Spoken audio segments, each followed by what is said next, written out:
Бул эмне деген жакшылык дейм да, ушул кантип болсун. 1 жыл ушу дарыны бербей коет деген. Биринчи топтогу мүмкүнчүлүгү чектелген жарандарга мамлекет тарабынан камсыздалчу дары-дармектерден 7 айдан бери дайын жок. Мындай нааразычылыгын айтып, Баткен, Ош жана Жалал Абад облустарынын тургундары жыйын өткөрүштү. Алар чет өлкөдөн операция жолу менен боор бөйрөгүн алмаштырылганын, мамлекет тарабынан аталган органдарды адам денесине көндүрүү боюнча акысыз дарылар берилип келгенин айтышты. Бирок бул жарандар бир нече айдан бери тийиштүү дары-дармектер менен камсыздалбай келет. Мындан улам алардын өмүрү коркунучка кептелген. Айрыкча програф деген ошол отторженияга карата ичилген дарыларыбыз бүгүнкү күндө 7 айдан бери келбей, ушул биринчи топтогу майыптарыбыздын өмүрү өтө кооптуу, өмүр менен өлүмдүн ортосунда турушат. Бар дарыларынын дозасын аз ичип атып, мынакей өзүңүздөр көрүп тургандай 2-8 деген дозага түшүп кеткен. Бул деген көрсөткүч өтө кооптуу көрсөткүч. Бул уже органдын отторжениясына кетип атат. Себеби дегенде дарылар жок, толук ичилбей жатат. Мындай анализдерден аябай көп. Мына колумда мына жүздөп саналат.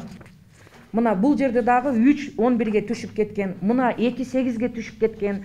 А бул деген такралимустун көрсөткүчү 5-6дан ылдый түшпөш керек.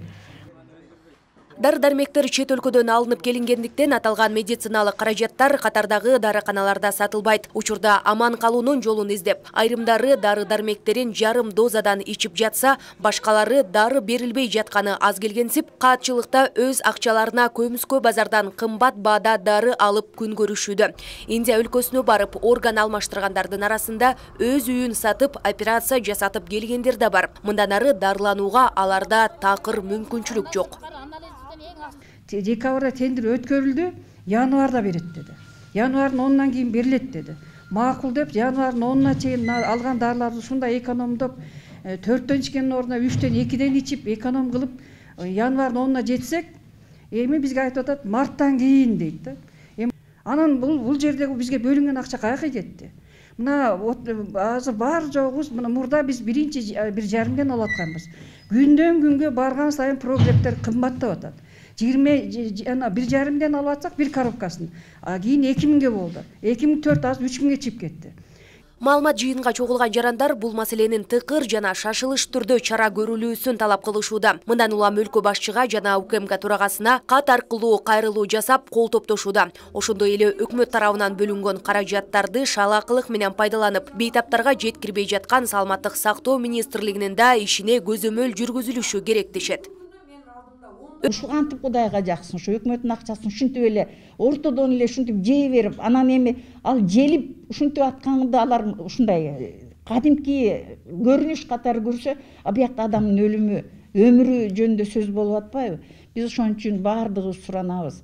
Ушу акыркы эмени текшерип, жакшылап, анан бизге эртерээк, болушунча эртерээк ушу бизге жана иммуносупрессанттарды жеткизип берсе, бул тендердин эмесин тендер дебейли тери сыйрып алмай деш керек экен, бул тетирили тери сыйрып алмай болуп атат булчу. Өзүнчө эле ортодон эле бирөөлөр эле эметип эле өкмөттүн акчасын жеп эле. Өмүр бою дарыга байланып, дартка даба издеген жарандар медициналык каражаттарын облустардан борборго барып, улуттук госпиталдан алышат. Саламаттык сактоо министрлиги тендер аркылуу дарыларды алып келүү үчүн Юниселт аталышындагы фарм компания менен макулдашышкан. Алар медициналык каражаттар башка өлкөдөн алып келингендиктен 150 күндүк убакытты талап кылат дешет.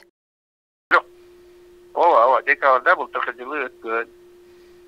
Тендер өткөн, компания уткан, келишим түзүлгөн. Бирок ошол талап кылынган дарылардын баары эле келген жок да.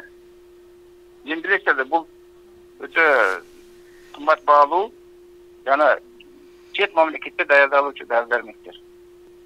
Бул боюнча арыздануучулардын арызын мен 3 күн мурда кабыл алдым.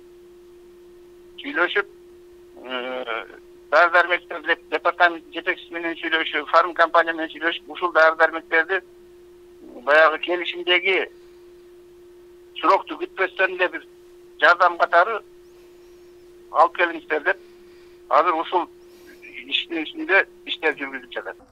Кошумчалай кетсек, мындай нааразычылык жыйыны бүгүн Жалал Абадта да өткөрүлдү. Маалыматтарга караганда, Кыргызстан боюнча 10 жылдан бери Туркия, Индия жана башка өлкөлөргө боор бөйрөк алмаштырганы барган жарандарыбыздын саны 600гө жеткен. Анын ичинен 170 боор алмаштырса, калганына бөйрөк алмашылган. Аларга мамлекет тарабынан жылына 78 миллион сом бөлүнүп, керектүү каражаттар менен камсыздалат.